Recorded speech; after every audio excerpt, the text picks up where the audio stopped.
Bueno, eso es, esto es como un poco un resumen del capítulo, a ver si lo logra hacer muy rápido, en una diapositiva. Eh, el contexto que pude apreciar para 1953 y 54 es un contexto, de hecho, bastante movido. Lo que pude observar, y en algún momento, de hecho no me explicaba eso, es que, bueno, en México hay problemas económicos, en Estados Unidos se habla mucho del problema de los braceros, bueno, los wetbacks, ¿no? Del problema de los ilegales. Y me di cuenta que había muchísimas deportaciones esta parte del verano de 1953 y pues no me hacía mucho sentido pensando en la operación Wetback, que es supuestamente cuando hay más deportaciones, y recordé lo que me había dicho Irina en otro seminario, de revisar lo que había escrito Kelly Litter Hernández sobre el tema, y efectivamente las deportaciones de 1 millón de personas a lo mejor corresponden a lo que estaba viendo, de hecho, en los archivos, al 53, que pues finalmente es cuando Estados Unidos se está expulsando masivamente y México tiene que resolver un poco el problema. Entonces, en este momento no encontré, hay algún tipo de coordinación, de colaboración, pero México como que le está haciendo un poquito solo, pues arreglándose con las personas que regresan, intentando limitar las que llegan a los centros de contratación y no resuelve pues el problema de los braceros. Y eventualmente tampoco permite a México negociar fuertemente con Estados Unidos y hay una ruptura de las negociaciones en enero de 1954 por varios motivos que explico en el primer capítulo, pero se rompen las negociaciones a mediados de enero de 1954 y entonces es cuando, bueno, me dirán si ven o si interpretan ustedes también este momento así, pero me pareció que aquí México hizo una jugada para demostrar que sí tiene, que importa a México en la gestión de la migración mexicana y que Estados Unidos no podía simplemente irse por la vía unilateral, ¿no? Que le complicaba también a Estados Unidos adoptar una contratación unilateral en vez de la bilateral. Entonces, eso es lo que describo en la última parte del capítulo y finalmente se resuelve eso con la firma del acuerdo bilateral en marzo. Y bueno, eso es para anunciar un poco lo que viene en el otro capítulo. México en la primavera del 54 tampoco está muy bien, se devaluó el peso, eso incentiva más la migración mexicana y entonces va a haber una forma de colaboración entre Estados Unidos y México que se va a plantear ya en junio de 1954, que se conoce como la Operación Wetback, que creo que es mucho más compleja de lo que a veces pensamos, pero sí hubo una negociación, una colaboración que se establece en junio del 54. Bueno, eso es un poco el detalle del capítulo, voy a pasar rápidamente. Ya antes de las negociaciones, México estaba preparando su postura, ¿no? Para demostrar que sí hacía algunas cosas. Básicamente es transportar a los migrantes pues, deportados hacia el centro de la República, también evitar que lleguen demasiados braceros, pues candidatos, aspirantes a braceros a los centros de contratación en el norte de México. Eso es la estrategia principal que he podido observar. Pasamos al siguiente. Y pues eso que les dije, ¿no? De enero de 1954, que hay un enfrentamiento fronterizo, pero creo que es un poco más complicado de lo que a veces lo vemos. Normalmente lo vemos como una cosa de pues Estados Unidos jalando para obtener braceros y México jalando de su lado para evitar la salida. Pues encontré que eso sí es una situación que se ve, pero no es solamente eso. En algunos momentos México va a dejar pasar también a Estados Unidos. Y Estados Unidos va a tener este problema de recibir demasiados candidatos a braceros de un golpe. Y entonces creo que incluso aquí lo que conocemos, esta fotografía del Los Angeles Times, pues merece algunos matices aquí en esta historia. Podemos pasar al siguiente. Bueno, eso es lo que va a tratar el próximo capítulo, que ya les anuncié, la Operación Wetback, una coordinación un poco más sostenida, más, pues sí, una operación mejor coordinada con México. Es una operación que dura todo el año de 1954. A partir del verano del 55 ya no es tan presente esta operación, como que ya no parece haber necesidad a partir del 55, ¿no? Como que se relaja un poco, pero sí hubo un cambio también en la dinámica migratoria después de la operación Wetback, que será el tema de otros capítulos. Podemos pasar. Y pues otro capítulo que viene después va a ser uno sobre cómo los estados, cómo el gobierno mexicano armó una campaña de propaganda en los periódicos en distintos momentos para evitar la salida de los braceros. Bueno, no de los braceros, pero de los aspirantes a braceros que no recibieron contrato, entonces evitar su salida. Y eso fue una campaña coordinada no tanto con Estados Unidos como con los gobernadores de los estados, con distintas organizaciones también de la sociedad civil. Será el tema del penúltimo capítulo. Y pasamos al siguiente. Bueno, son algunos ejemplos de lo que se va a ver en este capítulo sobre la propaganda, ¿no? Entonces, varios gobernadores que le entran para decir que aplaudan y, bueno, van a apoyar con todo lo que se puede para evitar la salida de los braceros, bueno, de los migrantes. Y fueron muchas cartas de ese tipo, y no solamente en el 54, pero incluso más allá, ¿no? Son acciones que se repiten a lo largo de la década de 1900, bueno, de 54 hasta el 64. Y a ver si hay, y ya esa es la última, es mucho menos elaborada porque es todavía en proceso, es sobre las campañas en contra de los coyotes, cómo se armó también una estrategia para castigar, para aprender a las personas que ayudaban a los migrantes indocumentados en esta migración. Entonces, esta es la estructura del libro.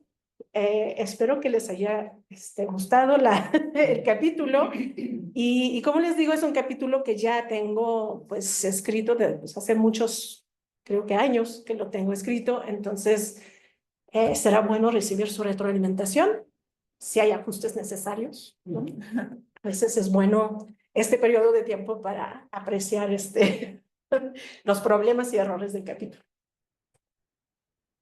Muy bien, Catherine, pues muchísimas gracias por esta exposición tan bien resumida, compacta, pero muy sustanciosa. Y ahora, entonces, le doy la palabra al doctor Adam Goodman. Lo presento brevemente. Él es historiador y profesor asociado de estudios latinoamericanos y latinos en la Universidad de Illinois, Chicago. Su libro, The Deportation Machine, la máquina de deportación, recibió varios premios y honores. Actualmente sirve como miembro del Comité Histórico de la Fundación Ellis Island y la Estatua de la Libertad. Muchísimas gracias, Adam, por estar aquí con nosotros el día de hoy, por haber aceptado la invitación, y te damos la palabra para tu comentario. Muchas gracias por la introducción y gracias, Catherine, por compartir su trabajo con nosotros. Fue un placer leer el capítulo y pues estoy muy feliz de estar en conversación contigo, con ustedes, con todos los participantes del seminario. Creo que fue el primer seminario, ¿no? Como en que participé en una conversación hace unos años que me gustó mucho. Pablo. Y exacto. Y pues lo único malo es que no estoy allá en México con ustedes. Bueno, menos el tráfico, como Catherine sabe bien. Pero estoy muy feliz de estar acá con ustedes, compartir unos comentarios, unas cuestiones que tal vez les sirve mientras va revisando y luego escuchar los comentarios de los demás, que también me interesa mucho. Pues ese capítulo es muy bien pues, pensada, muy bien escrita, la investigación impecable, muy interesante el uso de las fuentes que ha encontrado en México, en la prensa, igual en los archivos gubernamentales. Y tengo varias ideas, cuestiones que voy a compartir, pero antes de esto, nada más quería mencionar en el título del libro, que sé que mencionaste en uno de los pies de página, ¿no? Dijo que que está buscando sugerencias tal vez para el título, que no tengo Sí, ahora mismo, pero tal vez al final de la sesión tendremos otras ideas. Pero noté que la periodización pues, del libro es más estrechito, como de 54 a 64, que este capítulo, que empieza en 53.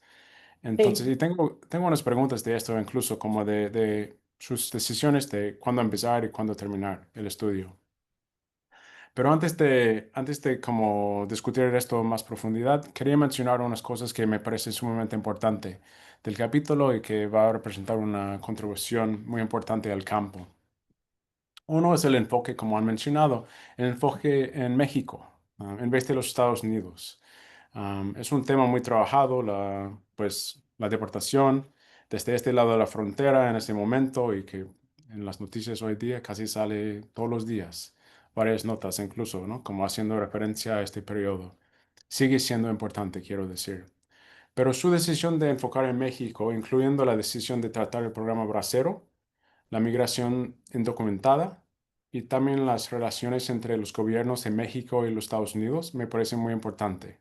Hay otros historiadores y historiadoras que han tratado ese tema: Fernando Alanís, Ana Rosas, Irene Córdoba, allá con ustedes, Alberto García, Irving Ibargüen, quien es profesor en NYU, Laura Gutiérrez, que está trabajando en un libro también, Deborah Cohen, que tiene un libro de los braceros, y también Julie Weiss, y un colaborador en Alemania que está trabajando en cómo la política de programas de trabajadores temporales en Europa influyeron la construcción y desarrollo del programa Bracero, que tal vez puede ser interesante. Pero nada más quería mencionar estos, entre muchos otros que también están trabajando el tema, antes de seguir, porque no es que no hay trabajo, pero mucho, por lo menos en este lado de la frontera en Estados Unidos, se enfoca más en lo que está pasando aquí. Y lo que me interesa mucho de su trabajo es el enfoque allá en México.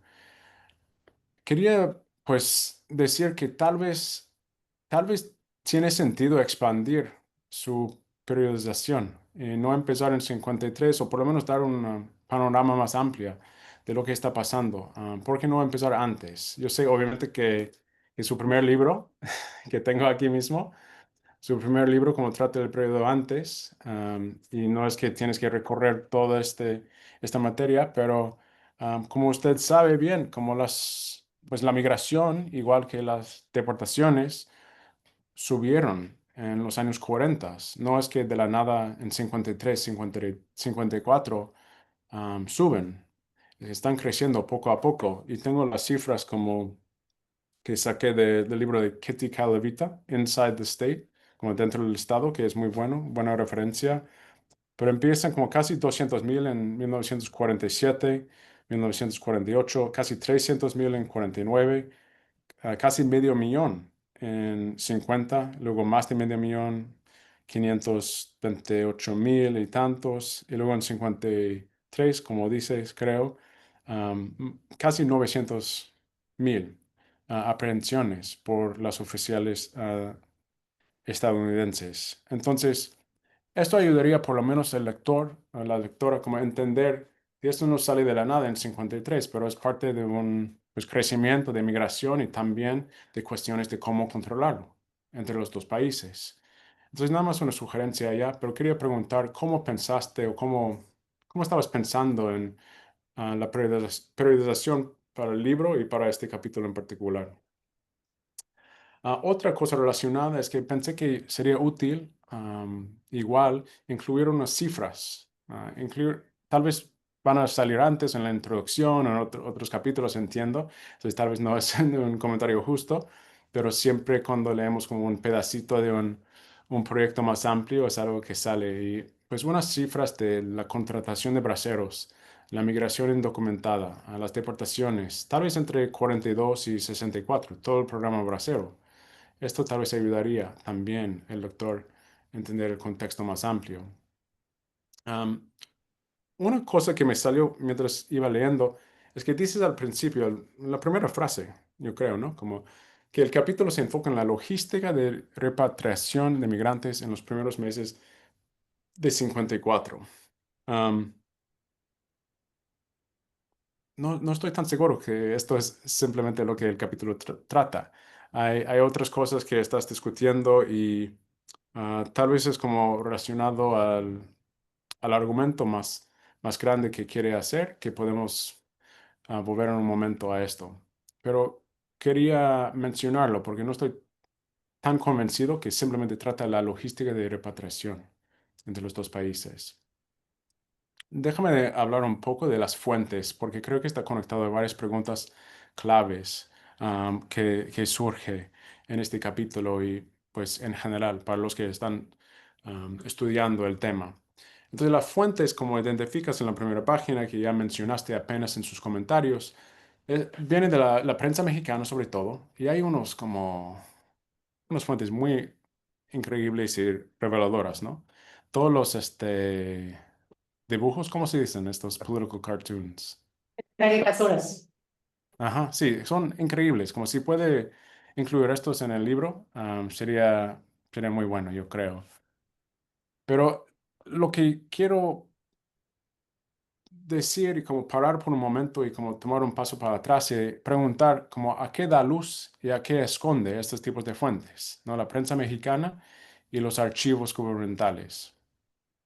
¿Cómo entender esa historia y cómo cambiaría? ¿Cómo entendemos la historia si el enfoque cambia de la historia de la alta política, de la diplomacia, a la historia social, de las autoridades a los y las migrantes? Y lo que aprendemos es que mientras los gobiernos y los oficiales como planean y negocian, los y las migrantes tienen sus propias ideas y toman sus propias decisiones. Y vemos esto en diferentes momentos del capítulo, especialmente estoy pensando ahora mismo en la página 21. En la página 21 sale algo que en el párrafo, en medio de la página, dices como, señalaban que a pesar de la ayuda proporcionada por el gobierno, muchos migrantes preferían quedarse para intentar un nuevo cruce abordando en grupos de 20 o 30 los trenes, etcétera, etcétera. Y me hizo pensar como, por un lado, en lo que aprendemos del enfoque de la alta política, pero también lo que no podemos ver, lo que se esconde. Y depende de las fuentes y si está accesible. A veces las fuentes en los archivos en Estados Unidos y también en México dan luz o algo como que podemos incluir de la historia social de los migrantes ellos mismos. Pero creo que como es muy importante que preguntamos eso para ver cómo en qué está pasando y no simplemente como parar en lo que los oficiales y autoridades están diciendo, sus proclamaciones y declaraciones, que voy a regresar a ese tema en un momento. Pero otra cosa que me vino a la mente pensando en esto es si hubo unos, y no sé si ha encontrado unos casos de migrantes que querían regresar como no solo como la deportación como un acto punitivo, pero migrantes mexicanos que usaban la oportunidad del apoyo del gobierno de México para regresar, que siempre tenían planeado regresar tal vez. Y hay nuevo trabajo por historiadores acá, como Romeo Guzmán, sobre los 30 sobre todo, ¿no? En las repatriaciones, que muestra eso. No solo fue operaciones punitivas, como pues existía dentro de este contexto más grande, pero también por una parte migrantes que querían regresar siempre tenían planeado regresar y aprovechaban de la oportunidad del apoyo del Estado local o federal para regresar. Entonces esto me parece otra cosa muy importante. Y, y relacionado a esto, te felicito por su atención al nivel local y combinando esto con nivel nacional y binacional. Y especialmente muestras en diferentes partes del capítulo, en la página 6, 9, 16, nomás para dar unos ejemplos, de la importancia del contexto local, ¿no? En esa historia y lo que estaba pasando ahí mismo, como en la frontera o en comunidades y cómo la política local tenía un gran impacto en lo que estaba pasando. Y quería como también, pues también reafirmar la importancia de esto en la manera en que entendemos esa historia. Y sobre todo, cuando pensamos en las fuentes que uno puede usar y estas cuestiones que he estado mencionando, últimamente al base como cuáles son las implicaciones para su argumento y la contribución del libro, am, que podemos intuir o que podemos decir, como acertar más claramente. Y creo que esto es algo para seguir pensando y podemos seguir discutiendo tal vez. Regresando al tema del enfoque en México y el lado mexicano, hay una serie de preguntas que quería mencionar. ¿A ¿Cómo entendemos esta historia desde el lado mexicano? ¿Y por qué no hay tanto sobre la migración en los archivos en México? Que yo sé por experiencia, por pasar mucho tiempo buscando, aunque yo creo que hay más que yo encontré o no encontré. Pero mencionas esto de la página 3, la página 9, y es interesante pensar por qué.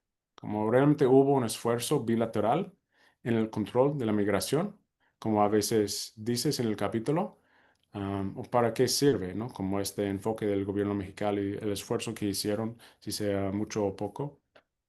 México jugaba un papel más fuerte que hemos pensado, que los historiadores hemos pensado y que hemos entendido. Hay diferentes momentos en el capítulo que me hace pensar que no. Y aquí hay diferentes ejemplos que das en la página 10, 15, 18, 22, en diferentes partes que más o menos mencionas que pues tal vez decían algo, ¿no? Las autoridades mexicanas a los gringos, pero al mismo tiempo no les importaba mucho, o no podían controlar la migración. Esto no fue su intención. Su intención fue, como dices, am, pues representarse bien como en las negociaciones bilaterales del programa Bracero, pero realmente no les importaba ni estaban dedicando el esfuerzo de cómo hacer una diferencia en el control de la migración, como mandaron 15 personas para controlar la frontera. ¿Qué va a hacer esto, no?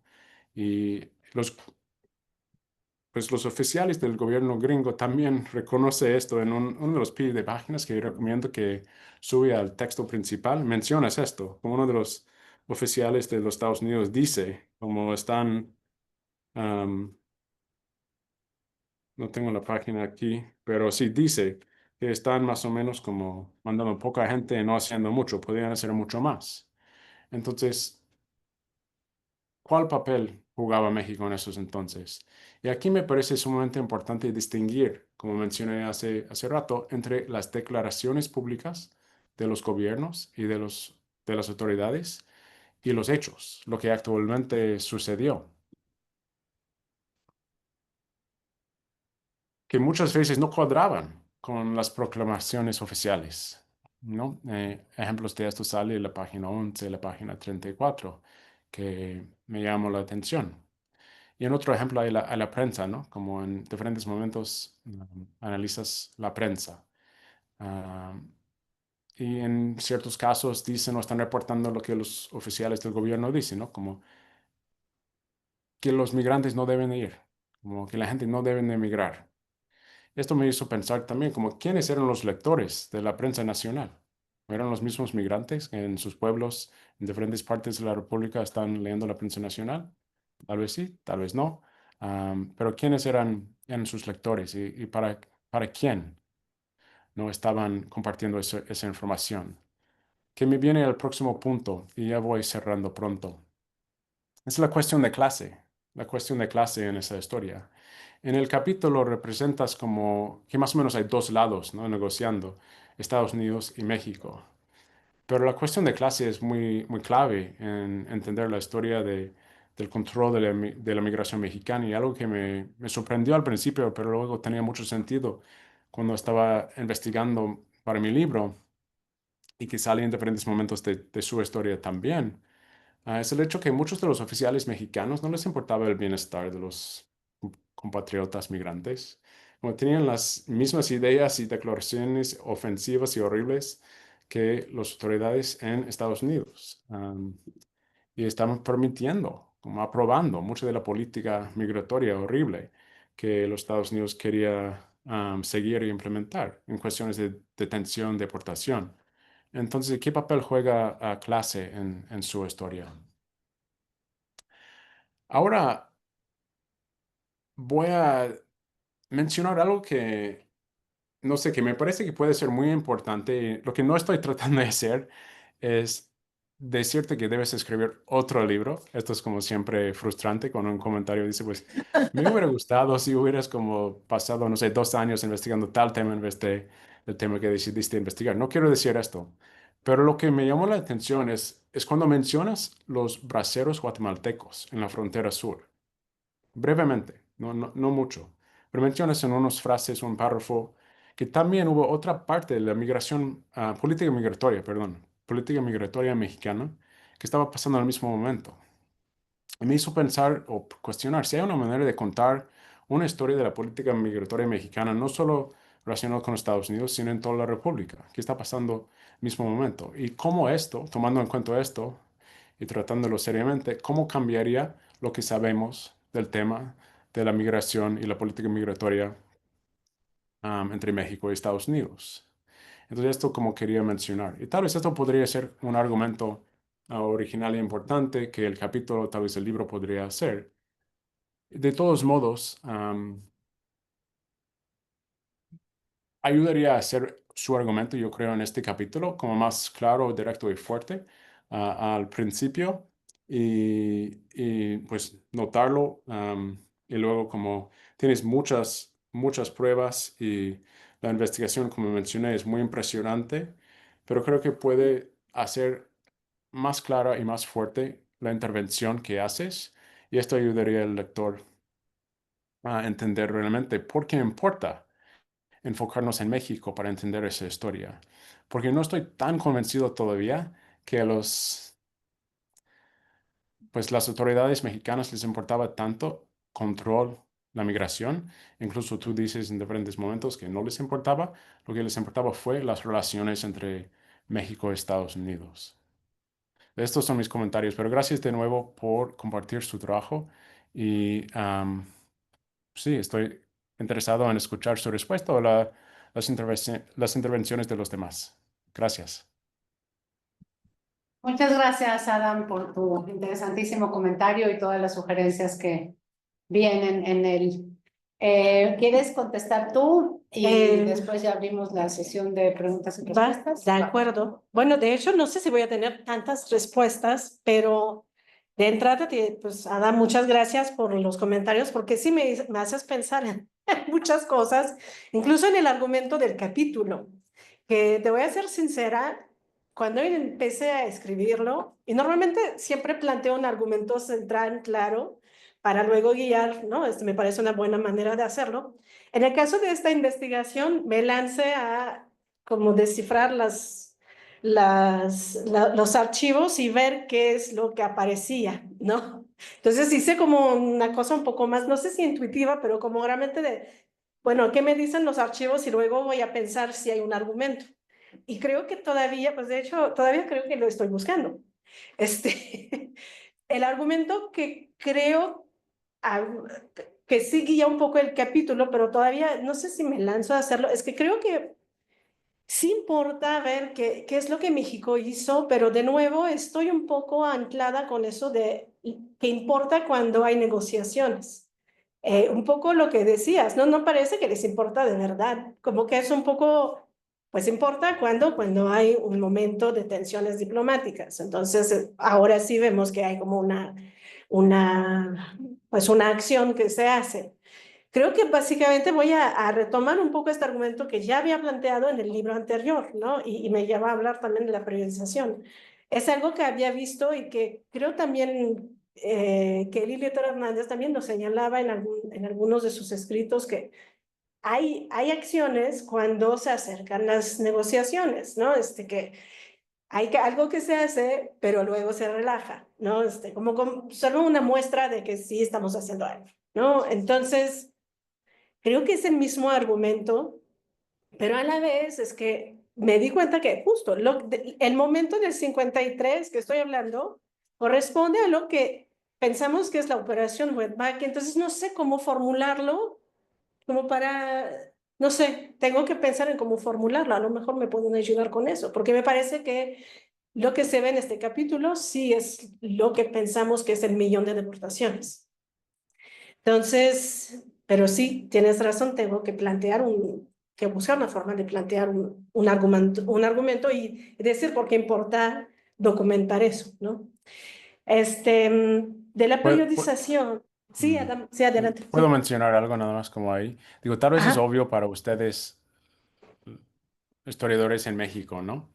Como tal vez es algo muy obvio, pero como enfocar los actores mexicanos y explicar las decisiones que tomaban y por qué los tomaban, eso es muy útil, muy interesante, no en relacionado con Estados Unidos, sino ellos como actores políticos que tenían razones por hacer lo que hacían, ¿no?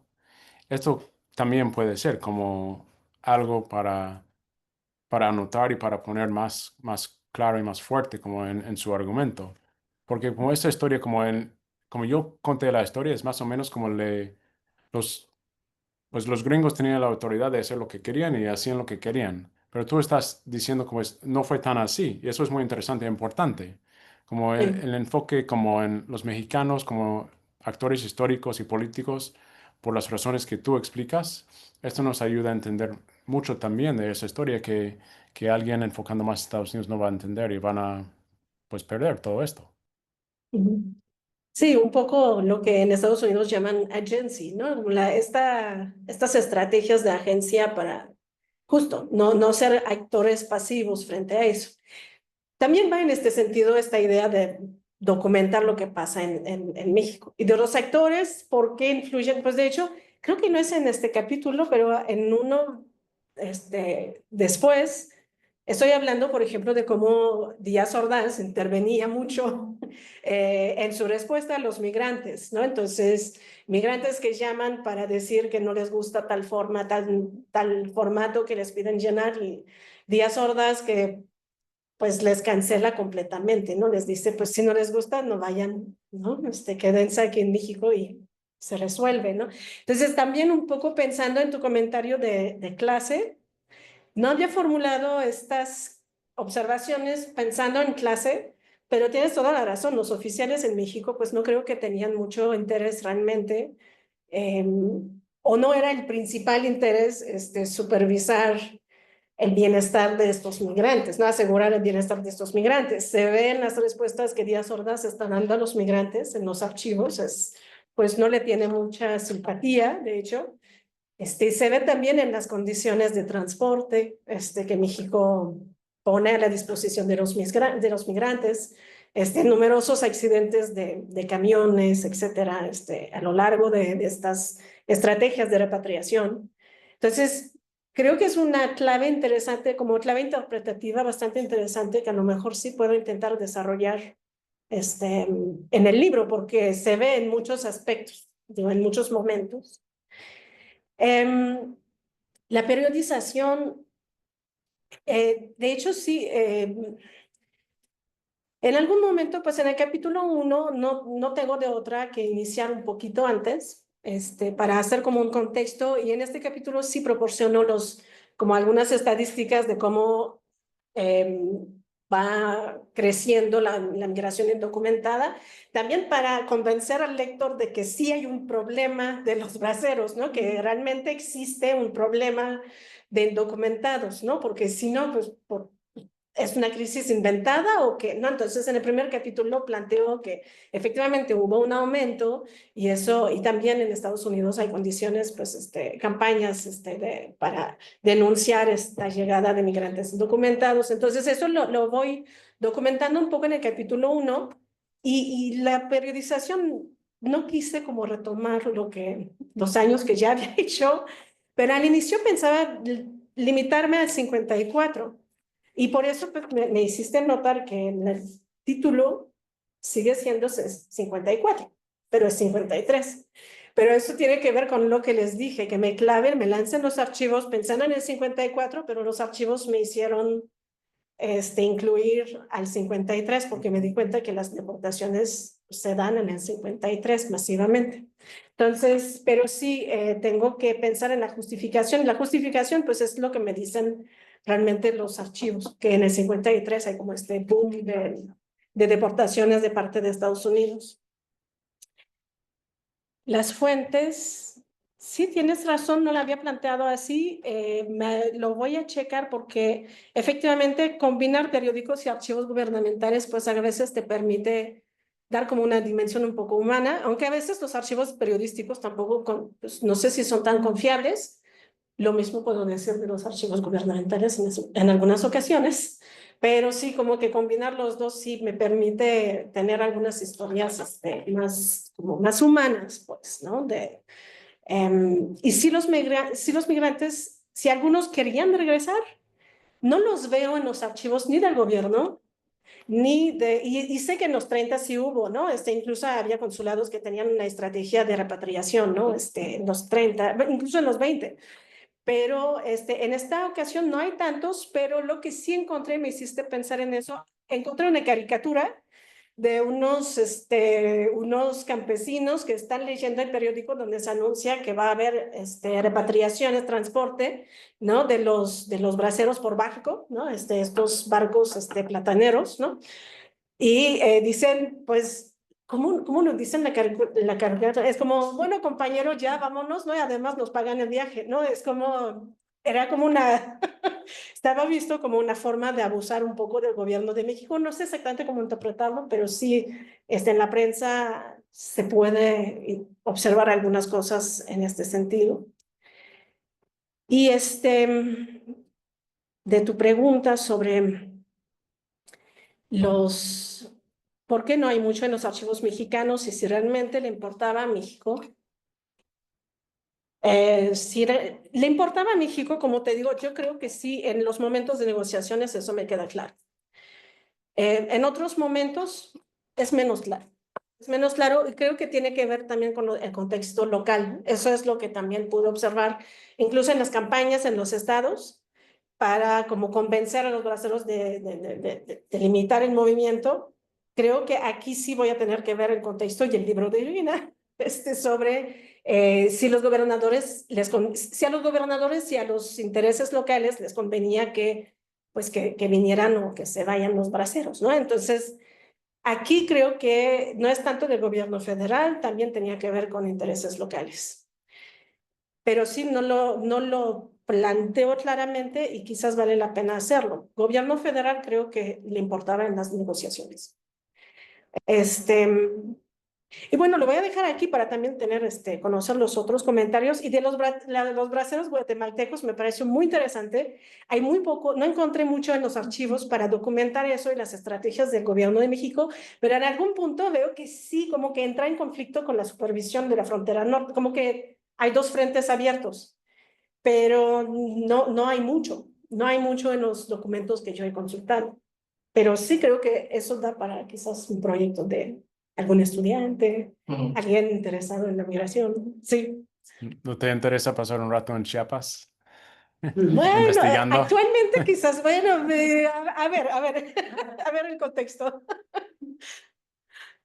Pues muchísimas gracias, Catherine, por las respuestas y este diálogo tan sugerente que se está dando. Yo abriría entonces ahora la sesión de comentarios, sugerencias, preguntas de los participantes. No sé si tenemos ya alguna mano ¿no? Aún no, pero hay que invitar a la gente. Ajá, que levante la mano. Bueno, pues Acá, Abraham, ok, y luego me voy a apuntar yo. Abraham, por favor. Bueno, felicidades por... Siempre es bueno tener un texto escrito y me resultó muy interesante leerlo, porque algo de esto me habías platicado, y me surgieron muchas dudas también. Algunas de ellas resonaban y me surgieron más a partir del comentario de Adam. No quiero plantearlas todas, simplemente una o un par. Creo que la central, sobre todo pensando en el libro de diplomacia migratoria, ¿no? Esa fue mi referencia para pensar. Una cosa que me llamó la atención o que no vi aquí, y entiendo que es parte de un proyecto más amplio, que creo que podría ayudarnos a entender mejor cómo están surgiendo estas tensiones, es cómo está funcionando la burocracia mexicana respecto a la gestión. Porque básicamente estamos viendo lo que está haciendo Relaciones Exteriores. Por ahí se asoma un poquito Secretaría de Gobernación. Entiendo que tiene que estar también el trabajo y los gobernadores, por supuesto, esto que también ha trabajado muy bien Irina. Entonces, ahí mi pregunta es más bien, ¿qué sabemos de cómo estaba funcionando? Porque si bien es cierto que si hacemos la pregunta de cuál es el interés del gobierno mexicano, no podemos encontrar una política consistente, digamos, esa es parte del rompecabezas y porque nos estamos quebrando la cabeza, pero sí se asoman algunas cosas cuando hay estos momentos de tensión. Una cosa que me gustó, que está en tu texto y en otras investigaciones, es estos ritmos de, sí, lo que sabemos por las historias de Estados Unidos es que hay como una política de selección de extranjeros selectiva, es decir, hay periodos donde se abre la puerta y hay también, esto nos estás avisando, hay periodos donde se está deportando más gente y esos ritmos son muy claros. No me queda del todo claro si funciona igual para California y para Texas. Sabemos que eso es, son mundos aparte, a pesar de que es dos países, uno enfrente del otro, pero son lógicas de contratación, de empresarios, de los mismos gobernadores, supongo, distintas. Esto no aparece. Y entonces, planteando esta pregunta de si no sabemos cómo están colaborando, sabemos que esa falta de colaboración, suponemos, está generando conflicto. Entonces, quizá una de las cosas, hay muchas cosas interesantes en el capítulo, ya fuentes, las imágenes son fabulosas, las caricaturas, pero entonces, ¿qué nos dice el conflicto? O sea, creo que la pregunta en la o sea, si iniciamos, si inicio preguntándote, ¿qué sabemos de cómo está funcionando la burocracia? Podría ser útil pensar qué nos dice el conflicto. Yo creo que pensar únicamente el archivo de relaciones exteriores nos va a dar una mirada que tienen respecto a los migrantes, quizá compartida en distintas secretarías. La caricatura de Yáñez, donde está haciendo el mago, la forma en que presentan al campesino es claramente clasista, racista, es decir, esta presentación está muy marcada. No sé, y recuérdame, te comparto esas fuentes no es Secretaría del Trabajo, pero es el Archivo Toledano, donde están recibiendo quejas de abusos de autoridades, sobre todo estadounidenses. Es decir, pero tengo la impresión, como hipótesis, que están recuperando esas quejas más como una forma de negociar es decir, el movimiento obrero dentro del sistema del régimen priista. No es necesariamente que se estén interesando por la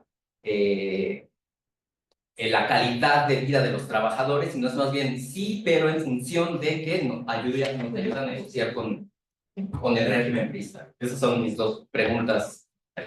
Pero Muchas gracias. Gracias, Abraham. Yo tengo muchos comentarios, pero entonces voy a hacer una parte y voy a dejar que los demás hablen y luego regresamos. Sobre la pregunta si le importa a México o no le importan a México los migrantes. Yo creo que de lo que yo estoy trabajando en este momento, hay un proceso histórico en el que les están empezando a importar cada vez más, pero todavía no del todo. A ver, hasta 1934, quien se va de México sin permiso pierde la nacionalidad mexicana. Entonces, estamos a 20 años de eso. Entonces, hay una visión de el que no está aquí, no comparte el destino, las penurias, los sufrimientos, paga impuestos, etcétera, etcétera, ya no forma parte de la comunidad nacional. Entonces, se vean los que están afuera como ya están fuera. Entonces, empieza este proceso, yo creo, o sea, desarrollarse la idea de que los de afuera sí importan. Creo yo, aunque quizás habría que definirlo con más exactitud, durante el reclutamiento para la Segunda Guerra Mundial. Porque ahí sí se ve a los cónsules tratando de intervenir para proteger y decir estos son mexicanos, a estos no se los llevan a la guerra o por lo menos no los manden al frente. O sea, esa es la primera vez que yo veo un esfuerzo activo por proteger a los que están fuera. No en la Primera Guerra Mundial, un poco quizás, pero mucho menos. Que de hecho se desnacionaliza en la Primera Guerra Mundial a todos los que participaron en Francia, en el ejército francés, a los mexicanos, porque están participando en un ejército extranjero y los desnacionalizan. Entonces, creo que hay un proceso en el que el México de afuera empieza a importar y estamos en ese proceso en donde están empezando a cambiar las cosas. Ahora, aunque digamos que sí les importan, un poco como decía Abraham, tienen los recursos. Lo que muestra Pablo Yankelevich en su libro Los Otros, particularmente el capítulo del servicio migratorio, es que no tienen recursos. El servicio migratorio no es que mandan 15 personas porque es lo que tienen, ¿no? Ahí decías, los jeeps no tienen gasolina. Algunos todavía tenían caballos y no les daban para que coman los caballos.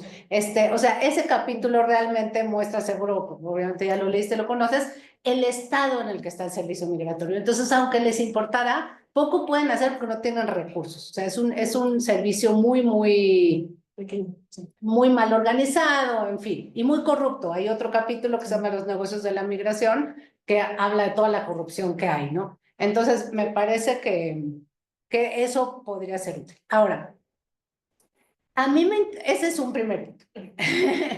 Un segundo punto es la relación México-Estados Unidos y la capacidad que tiene México para reaccionar o para mostrarse en ciertos momentos determinados como un actor que tiene algo de poder, que puede influir, que se puede plantear, ¿no?, frente a los Estados Unidos como un actor presente, ¿no?, importante.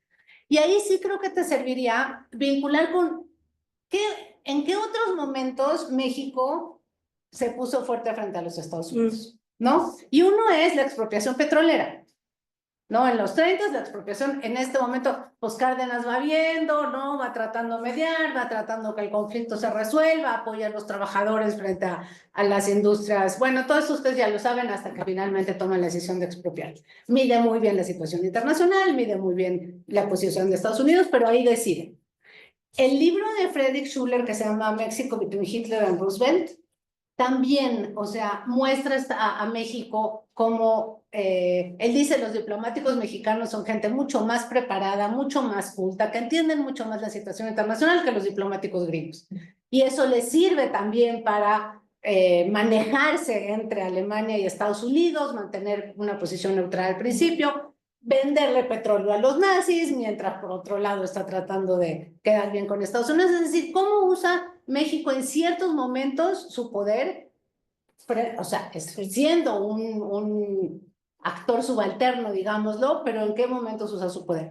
Y creo que para eso también te serviría el libro de Soledad Loaesa de A la sombra de la superpotencia, ¿no? Que ya trata más estos años. Entonces, yo insertaría esta posición de México, porque México también en estos momentos está, pues no, podría ponerse firme desde antes, pero más o menos está ahí navegando hasta que dice, bueno, cuando se suspende el programa, bueno, entonces, ¿qué podemos hacer, no? Entonces, creo que sí hay momentos coyunturales donde México decide usar el poder que tiene, sí, y no antes, habría que explicar por qué en esos momentos, sino antes, pero supongo que porque pues son un poco limitadas las estrategias y deciden, ¿no?, en qué momento sí efectivamente, pero si lo ves inserto en esta como un poco más largo proceso en el cual México sí se enfrenta a los Estados Unidos, creo que se podría explicar mejor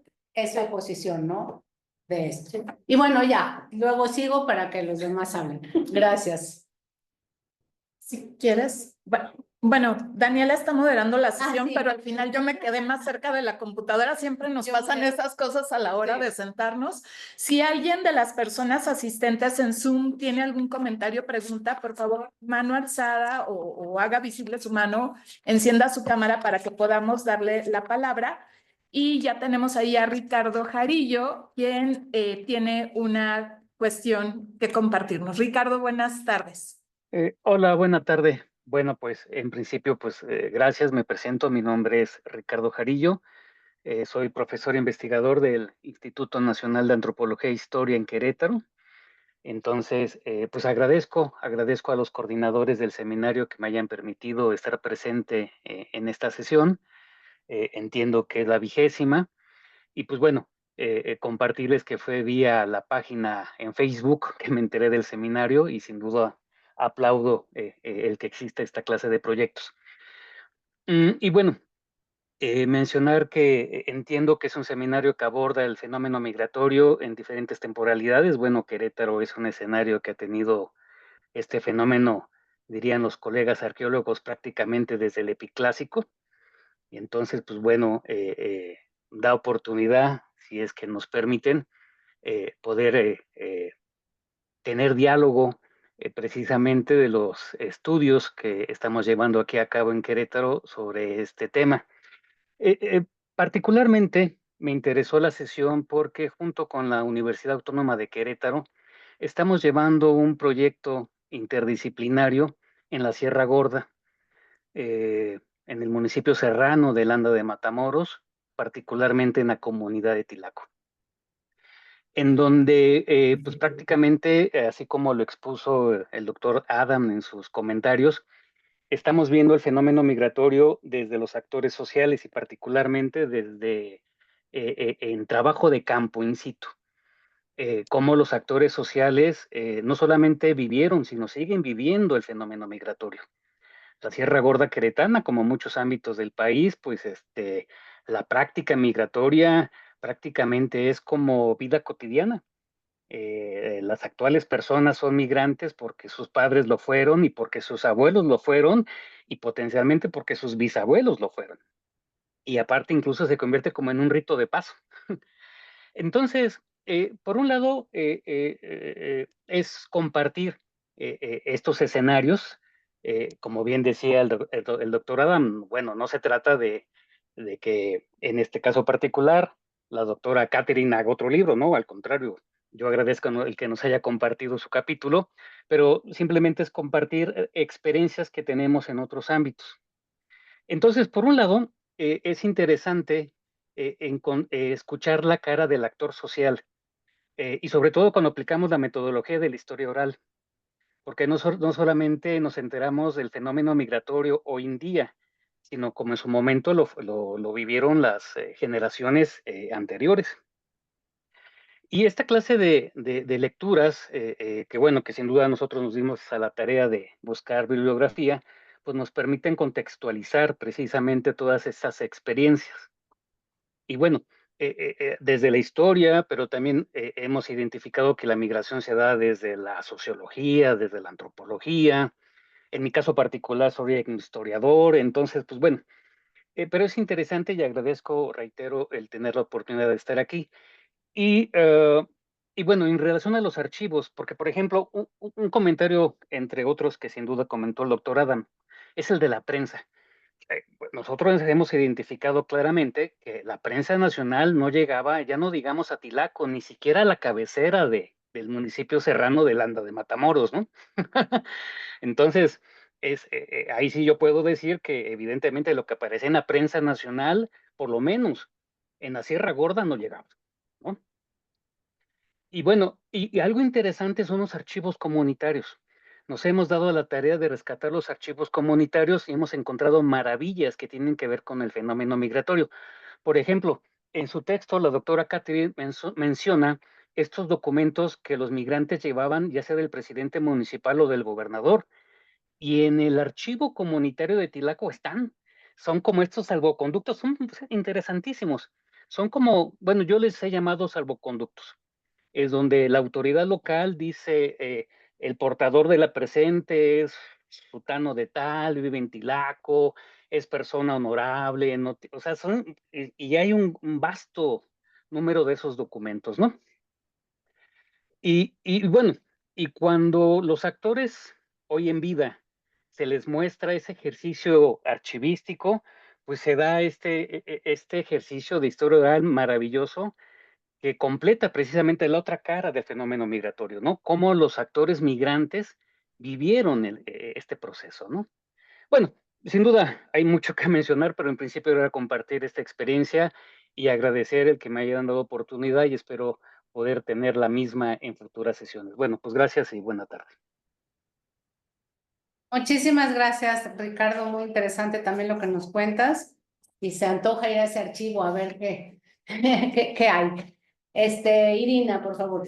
Bien, pues muy buenas tardes. Gracias, Catherine, por tu texto. De verdad, fue un gusto leerte y seguramente seguiremos comentando muchas de las cosas que expones aquí. Gracias también a Adam. Efectivamente, Adam, estamos, como dijo Ricardo, en la sesión 20, muy contentas.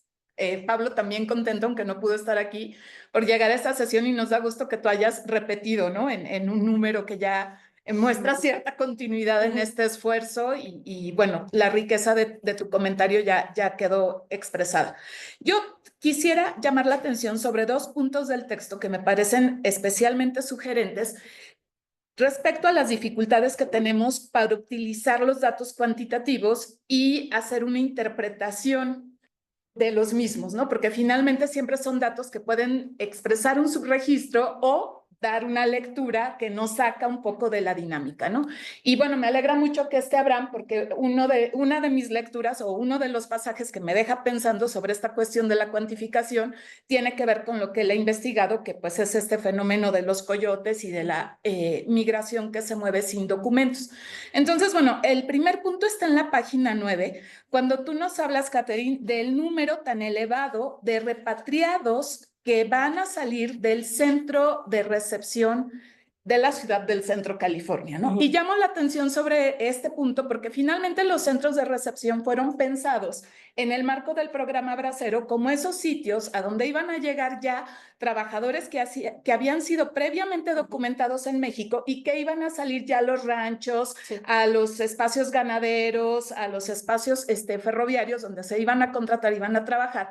Y aquí lo que estamos viendo es que hay una superposición de funciones. O sea, están estos espacios del programa Bracero también vinculados con el movimiento de indocumentados y tú nos das una cantidad que dice, bueno, esta gente se está moviendo con base en el artículo 6º del Acuerdo Internacional, pero no sabemos por qué. O sea, no sabemos si no aprobaron la nueva revisión que se les hacía ahí, que incluía también los factores médicos. No sabemos si estaban ahí porque concluyeron sus contratos y ya regresaban, un poco en el sentido de lo que resaltaban los comentarios de mis colegas previamente, pues hay que aprovechar que te regresan, ¿no? Entonces, vámonos al centro de recepción. No sabemos si son indocumentados, o sea, si de alguna forma están ahí porque los movieron en una redada, la patrulla fronteriza los obliga a estar ahí. No sabemos si son de aquellos individuos, y eso lo documenta Galarza, que presentaban quejas y entonces una de las amenazas frecuentes era, tú te quejas, tú inicias un proceso de quejas sobre cómo te fue en el lugar donde te contrataron. Lo más sencillo, según Galarza, obviamente es el punto de vista de un activista que está promoviendo la sindicalización, es deportarte. Sí. O sea, te quejas, te deportamos. O no sabemos si no hay demanda de trabajo en ese momento. Entonces, yo no sé si los documentos te puedan ir diciendo de dónde sale esa cifra. O sea, ¿por qué están tantos individuos en determinado momento? Si lo puedas sacarte un poco con base en las fechas. O sea, mencionas un poco cómo la cuestión de la demanda del ciclo agrícola, pues te permite ver cómo se mueve ese flujo. Y entonces, en estos casos donde tú tienes información numérica y sobre todo en la situación de los centros de recepción, que nos puedas decir quiénes podrían ser esos individuos y por qué llegaron ahí. Y el otro punto también tiene que ver con cifras, pero está en la página 15, un poquito más adelante, cuando se hace esta deportación por el municipio, entiendo, de Zapata, en Tamaulipas. Sí. Y también nos proporcionas una cifra de 12,760 personas sin documentos, lo cual haría un promedio de 220 deportaciones diarias. Pero yo me quedo pensando en esos reportes que nos dicen que a veces son los mismos individuos, o sea, que se quedan de este lado de la frontera mexicana y en cuanto la patrulla fronteriza voltea para otro lado, vuelven a cruzar y al plazo de 2 días o en la misma noche los vuelven a contabilizar porque pues están haciendo, digamos, en ese momento la operación en el condado, en el municipio y por lo tanto el flujo es muy activo ahí. Entonces yo no sé, en determinado momento, ¿cómo podrías tú discutir más con este tipo de fuente en virtud de las dificultades que nos plantean las fuentes cuantitativas, pero también en virtud de los procesos tan complejos que están detrás, ¿no? O sea, una persona que emigra, y eso lo digo también con base en el cuadro que nos presentas desde Oaxaca, pues lo deportan a Tamaulipas y no se va a regresar a Oaxaca.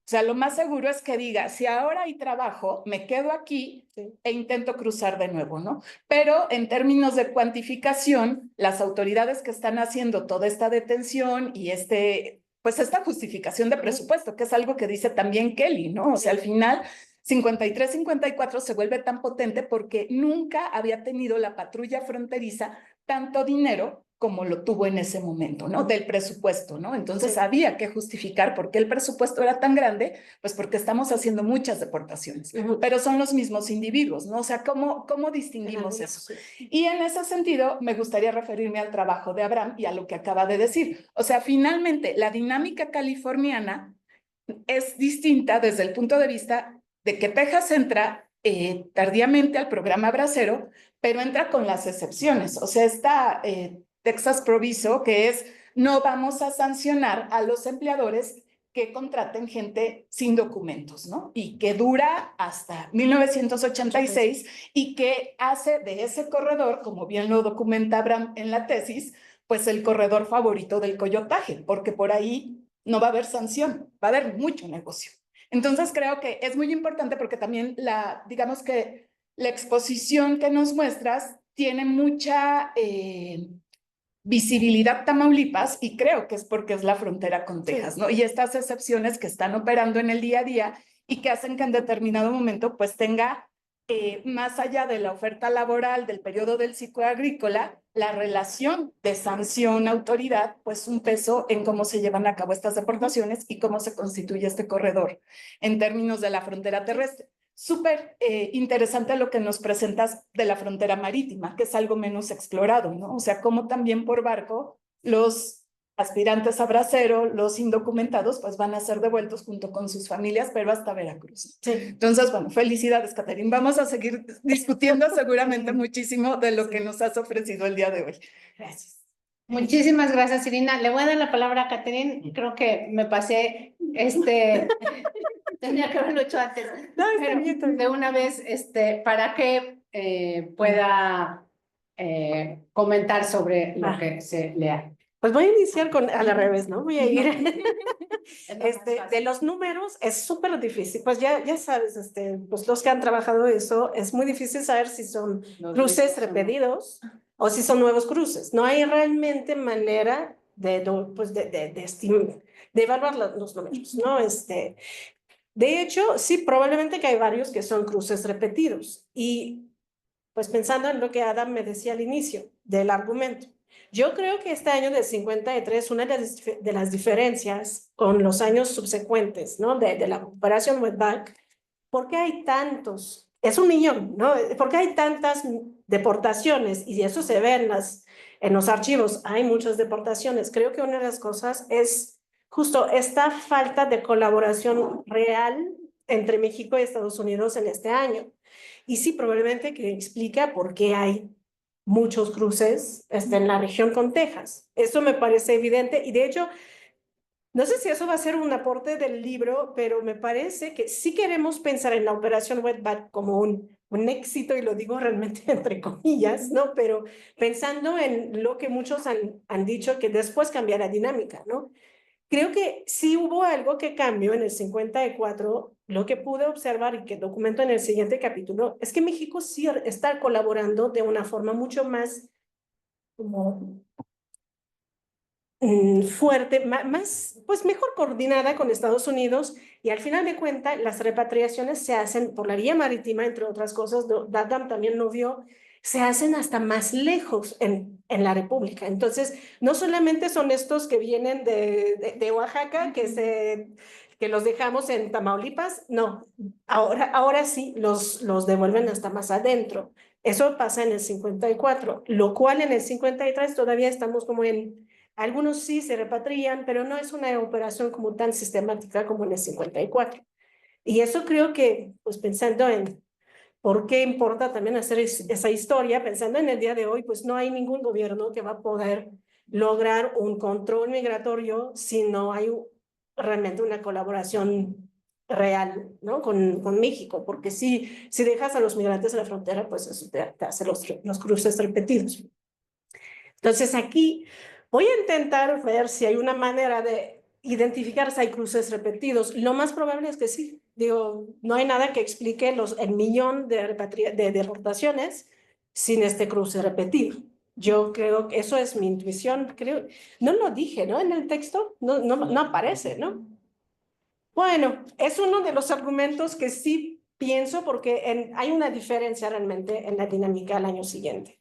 Entonces creo que eso es parte, efectivamente, gracias por decírmelo, Irina, porque sí tiene que ver. ¿Y por qué regresan de los centros? Voy a verificar en estos archivos que identifiqué. Por lo que entiendo, tiene que ver mucho con el ciclo agrícola, pero no recuerdo bien. Voy a verificar si hay más datos.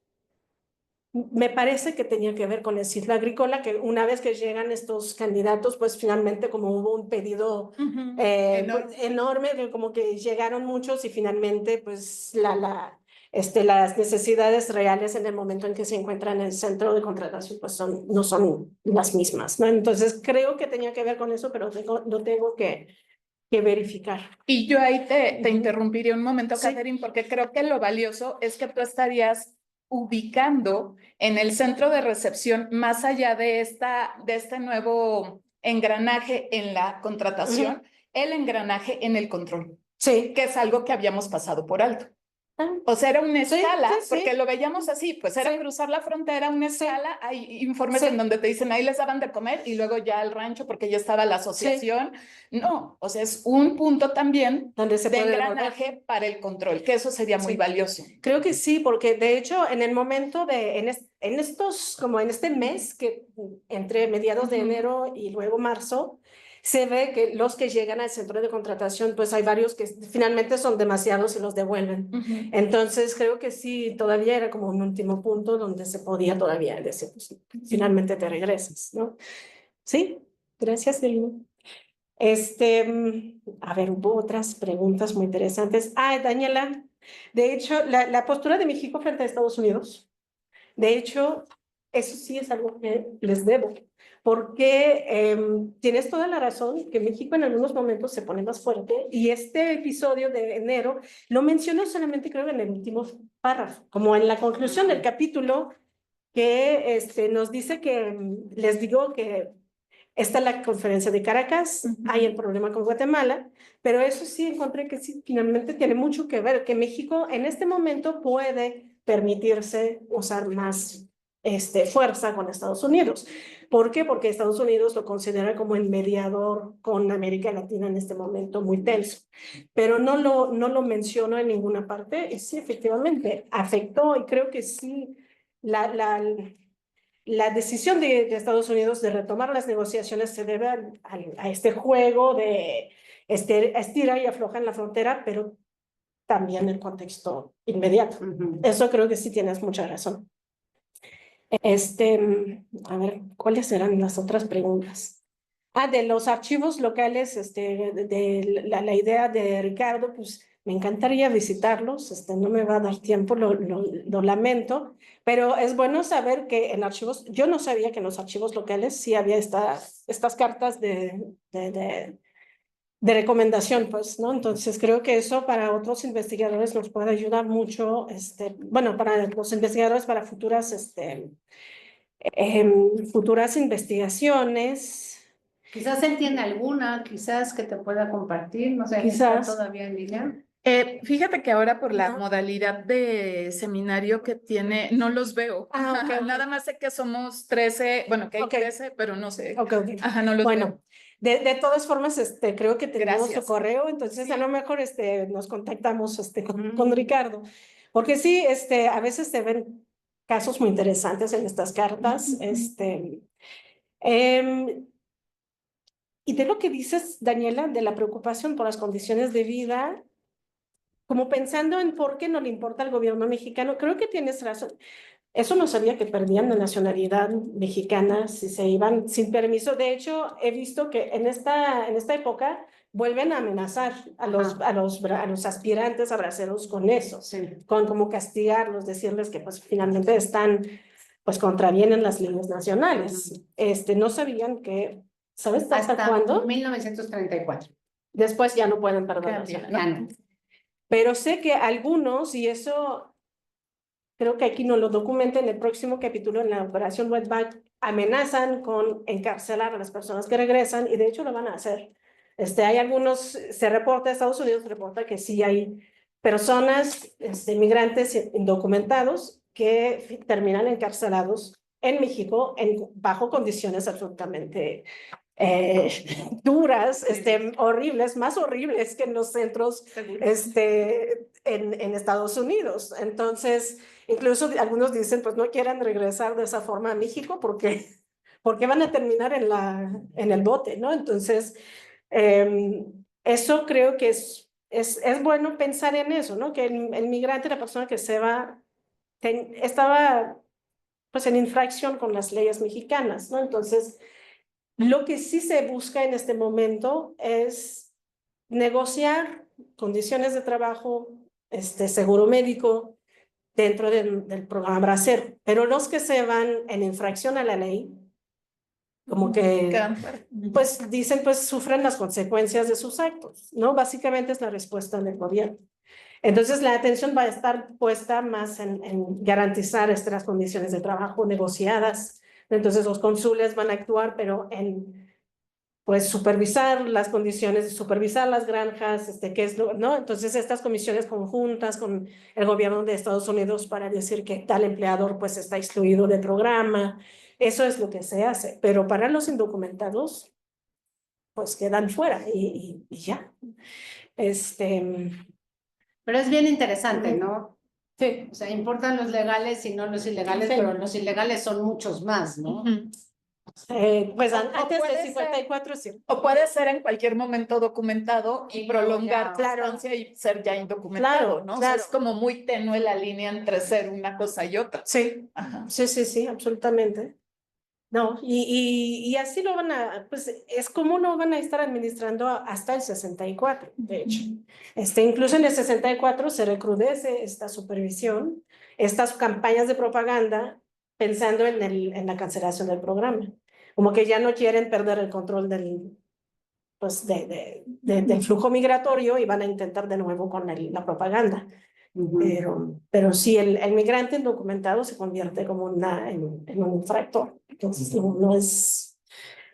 Que claro, no se está, digamos, analizando cuáles son las causas, ¿no? De que toda esta gente se vaya y la falta de oportunidades y de trabajo, o sea, se los ve como gente que toma una decisión individual y está violando la ley, ¿no? Sí. No hay nada como de un reconocimiento que hay causas estructurales que están... Normalmente, bueno, en algunos editoriales puedes ver que la gente sí denuncia, ¿no? Dicen, pues es que no hay las condiciones en México para mantenerlos aquí, ¿no? Entonces se van y es un fracaso del gobierno. De hecho, son muchos periódicos más bien de conservadores que van a justo denunciar el fracaso del gobierno revolucionario y de los planes de como la revolución, la reforma agraria, y van a decir, pues miren, aquí está la imagen del fracaso, ¿no? Todos se van, el gobierno no ha logrado hacer nada. Entonces, eso es como la narrativa también, ¿no? Hay esta crítica, pero desde el gobierno, más bien, pues, tienen que obedecer al presidente. Si el presidente te dice que no puedes salir, pues no salgas, ¿no? Es un poco la idea aquí.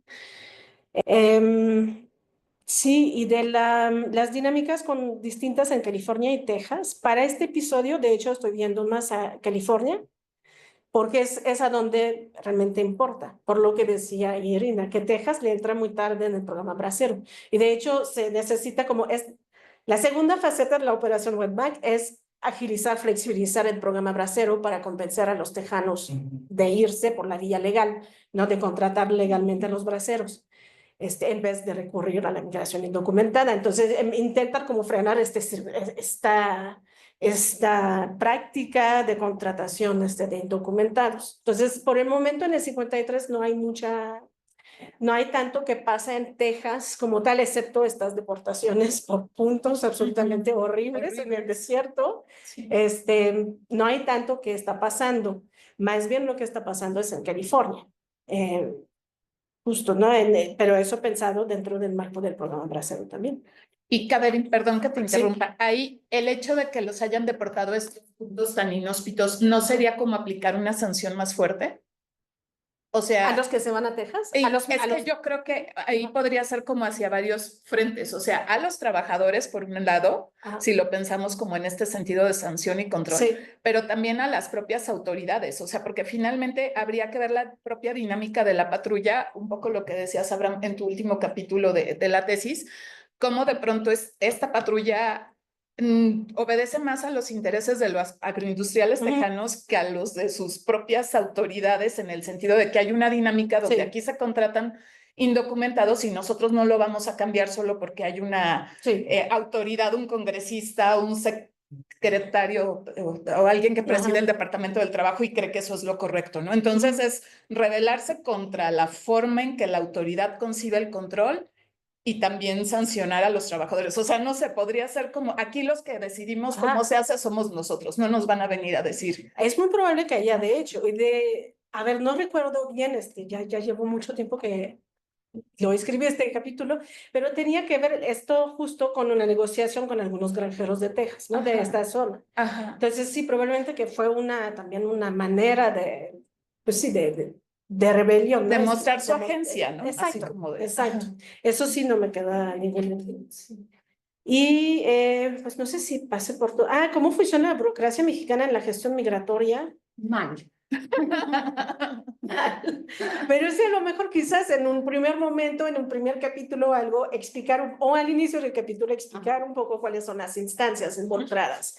Porque efectivamente, incluso creo que a algunos no nos queda tan claro, y hasta ahora, quién estaba encargado.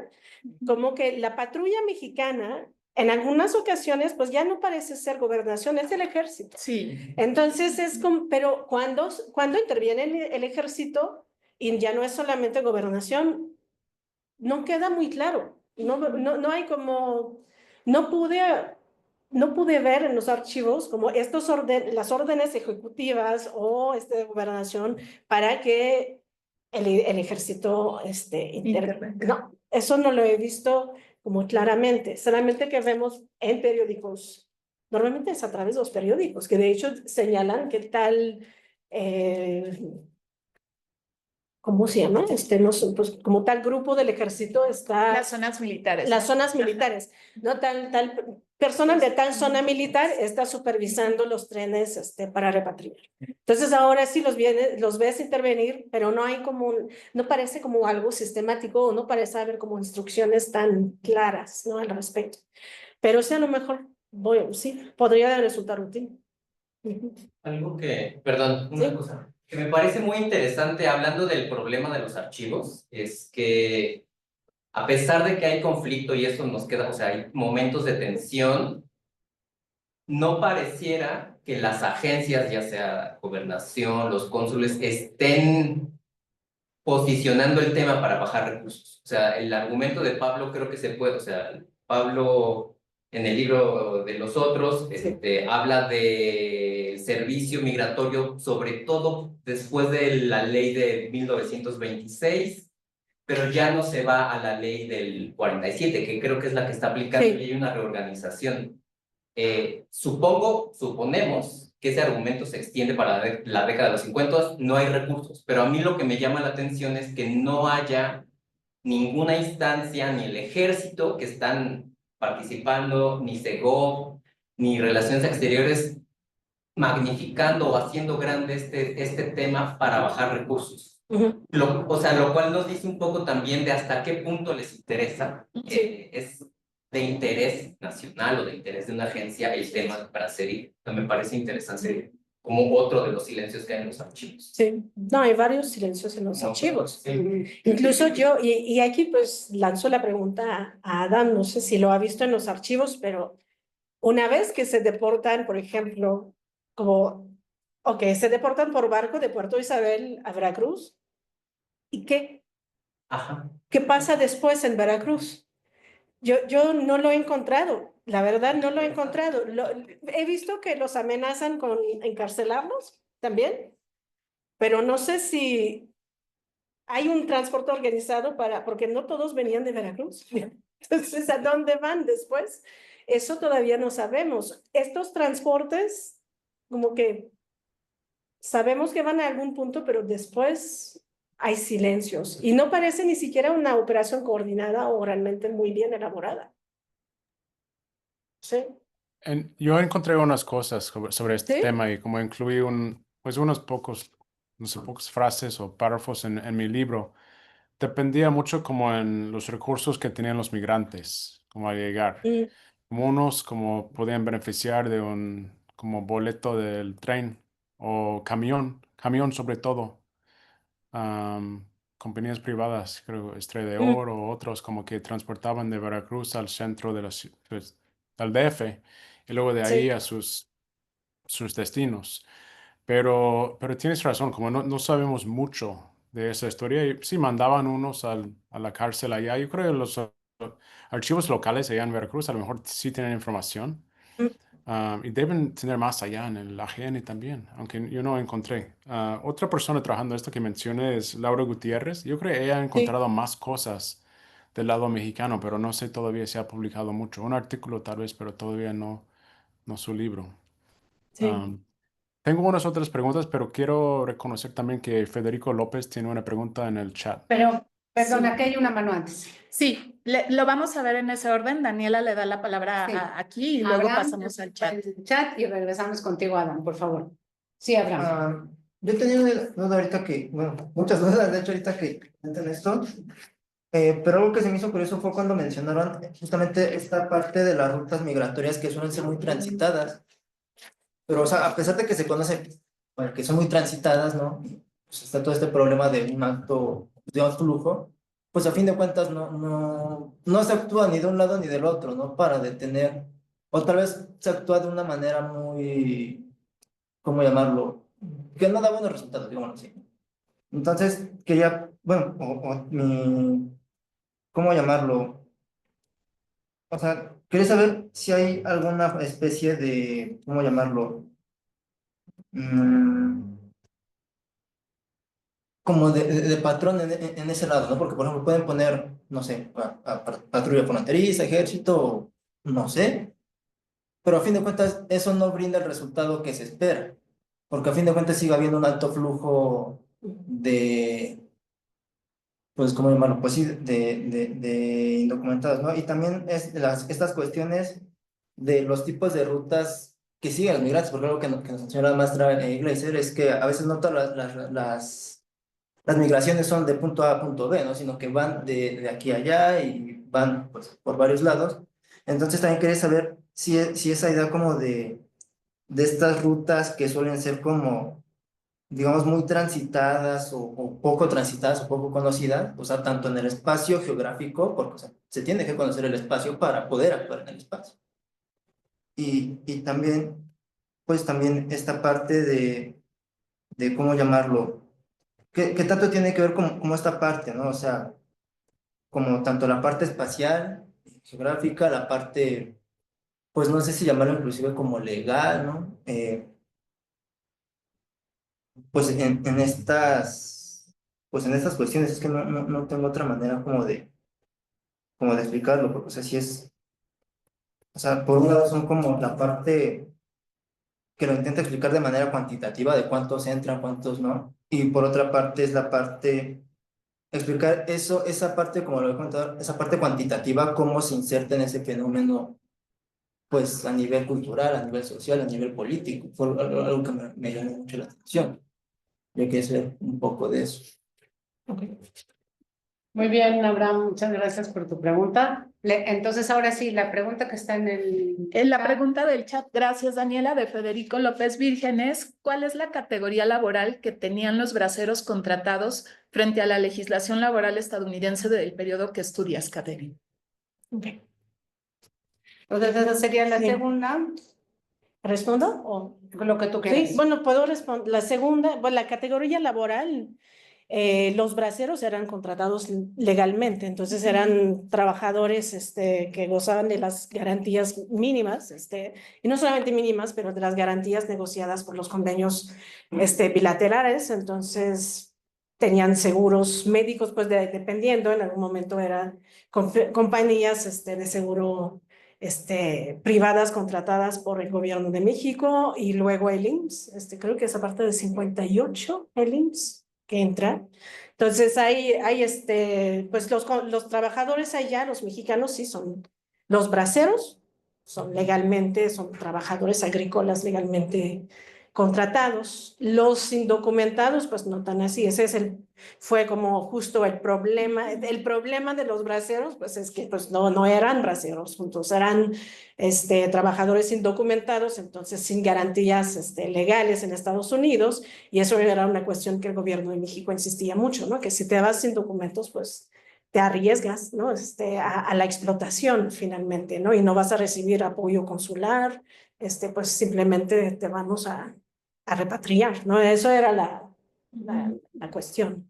De la geografía y de los números, ¿te interesa al final de cuentas como ver de dónde salen los braceros masivamente o? Principalmente, ¿cómo llamarlo? O sea, ¿por qué a veces hay este como control masivo? Porque, o sea, creo que de la cantidad de flujo, Ujú. también, digamos, es como se puede actuar, ¿no? Cuando dices, pues no hay un alto flujo de personas que se están moviendo Sí. y más, pues no valdría como mucho esfuerzo el Sí. actuar, ¿no? Sí. Pero si dices, oye, aquí está pasando algo, ¿no? Aquí hay mucho Sí, vaivén y demás, claro. algo está sucediendo, ¿no? Entonces, Sí. era un poco más. Sí, claro, el control migratorio, de hecho, lo podemos identificar en algunos puntos de esas rutas, ¿no? De esos flujos. Torreón, por ejemplo, porque también, además, bueno, por dos razones es muy interesante este periódico. Uno es el único, pues de los únicos digitales en México, pero además me cae muy bien porque está en una ciudad donde hay una estación del ferrocarril que es muy importante para la ruta hacia el norte, ¿no? Entonces, en Torreón era como pues, una de las últimas paradas donde todavía podían controlar este flujo que se iba a la frontera, ¿no? Entonces, hay puntos así en la ruta que sí merecen la pena ser estudiados. ¿Por qué? Porque justo el flujo tiene que pasar por ahí, ¿no? Entonces son puntos de mayor importancia. También, por ejemplo, Irapuato, que era una estación de tren también importante. Entonces hay algunos puntos así en el camino y por eso también Mexicali importa en esta época. ¿Por qué? Porque es como y ese punto final que te lleva luego a California. Entonces, en estos puntos es cuando ves estas tensiones y este control interno de México, ponerse en marcha, ¿no? Es donde lo puedes observar. Entonces, hay algunos puntos, Monterrey también hubo algunos operativos, pero sí, normalmente el control interno doméstico, sí, se interesa más en estos puntos donde Activamente. como hay más migrantes, ¿no? Es más importante y obviamente, pues, después todas las consecuencias políticas y culturales, obviamente hay muchas, no le entro en este libro, pero cambia la geografía, y todo el esquema urbano de estas localidades, pero sí hay un control que se hace en estos puntos. Eso sí que está muy claro, sí. Gracias, Caterina. Adam, por favor. También puedo esperar si hay otra gente con pregunta, quienes no han No, comentado no. hoy. Adelante, Ok. adelante. Ok. Pues he estado pensando durante toda la conversación y todos los puntos importantes que otros han mencionado. Y me ocurre como, bueno, unas tal vez tres cosas. Uno tiene que ver con tu argumento, como hemos discutido en varios momentos. Pero como mencioné al principio, lo que me llamó la atención del capítulo y tal vez el libro entero es como el enfoque ambos en el contexto local, nacional, binacional.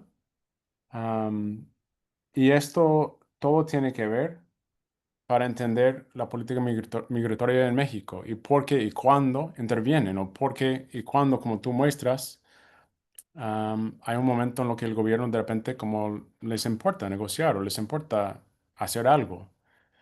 Pero esto como tal vez local, nacional, binacional, como necesitamos enfocarnos en esos tres para entender. Pero es cierto en ambos lados de la frontera también, pero tal vez hay un argumento que podrías construir y poner más fuerte sobre la importancia de este enfoque que haces en el capítulo, porque muestras en diferentes momentos como esto es clave para entender.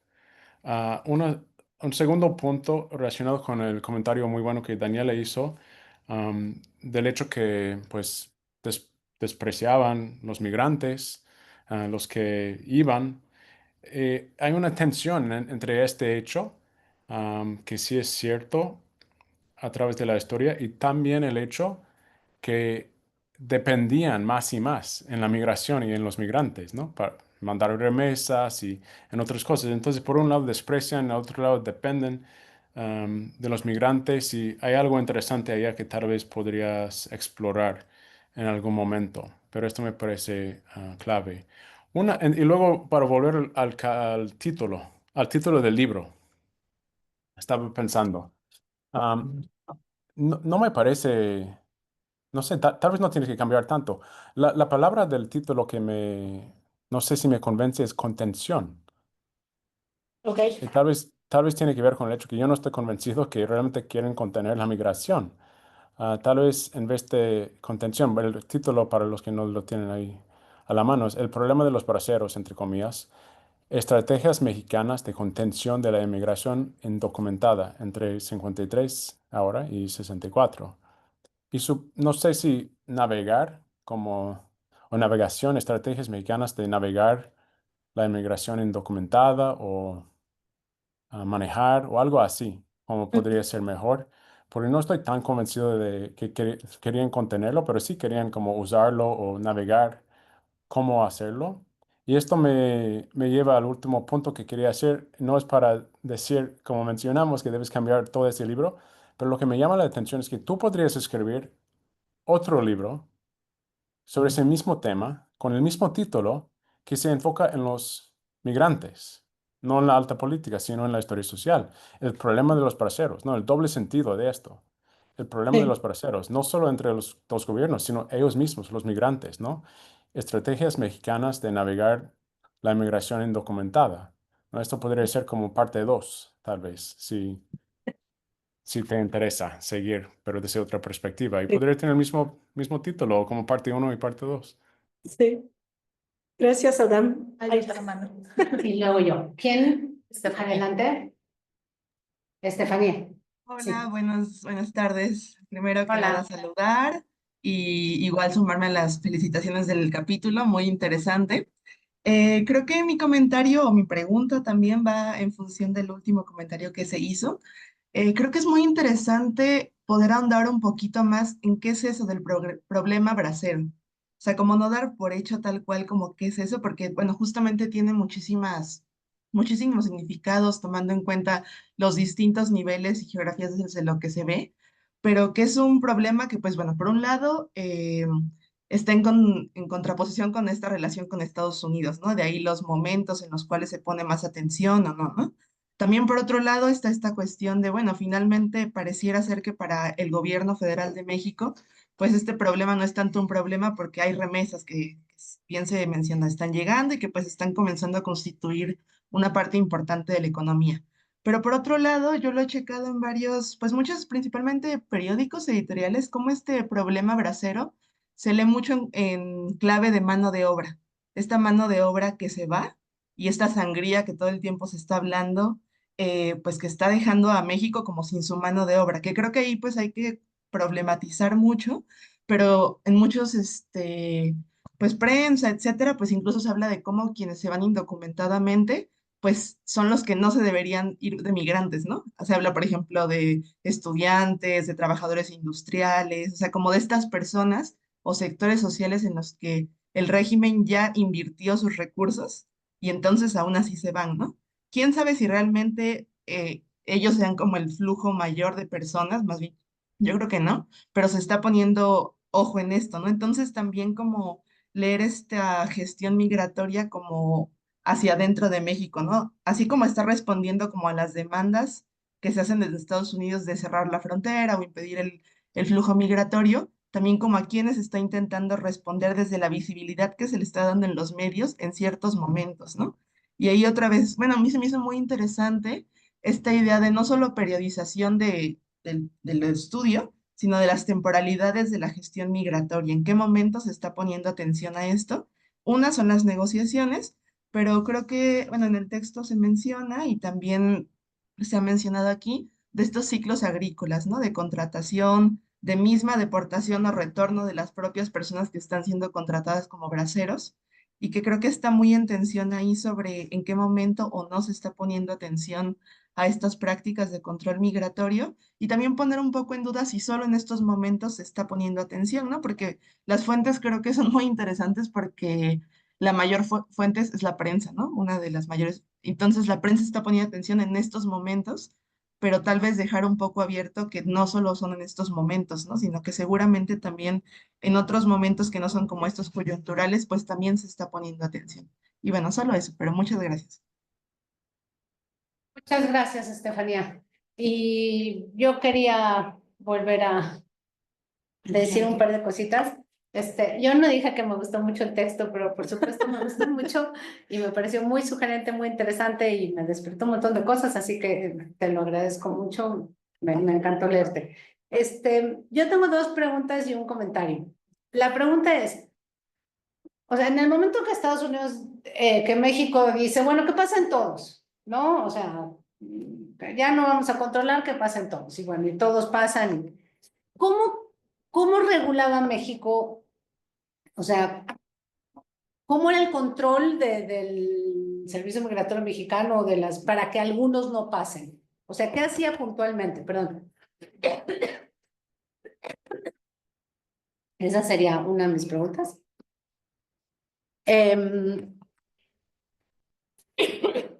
La otra es en torno a, efectivamente, en el momento en que dicen no se vayan de ilegales porque quizás no puedan regresar porque ¿cómo van a probar que son mexicanos? Eso me interesa muchísimo porque lo que yo estoy trabajando sobre nacionalidad es que efectivamente la gente no puede probar que es mexicana porque no tiene papeles, ¿no?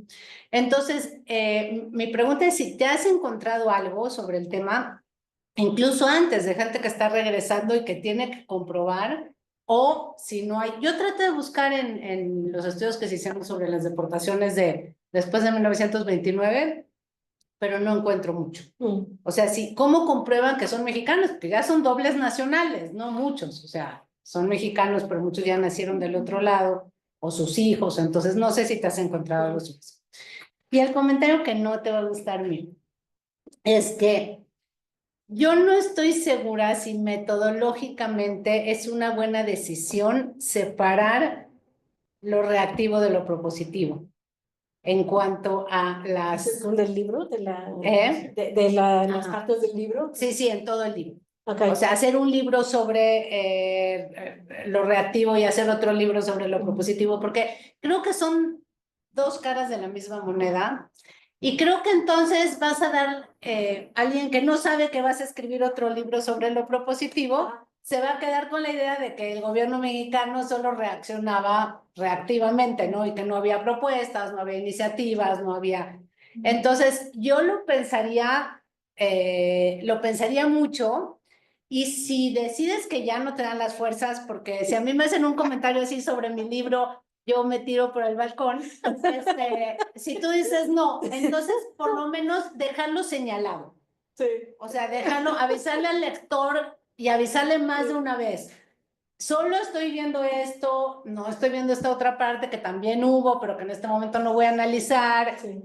O sea, ser muy, muy cuidadosa con no dar la idea de que solamente es una de las dos cosas, porque al separarlo, ese es el riesgo que se corre. Sí. Entonces, piénsalo, y si decides que no, por lo menos irle avisando al lector muchas veces, ¿no? Sí. O dar por aquí un ejemplo, por acá otro ejemplo, para decir, soy consciente, evidentemente, de toda esta otra parte, pero ahorita no puedo atenderla, en fin. Claro. ¿Sí? O sea, esa sería mi... Bueno, última ronda de respuestas de Catherine y después, pues ya cerramos. Bueno, gracias. De hecho, no es que no me guste tu comentario.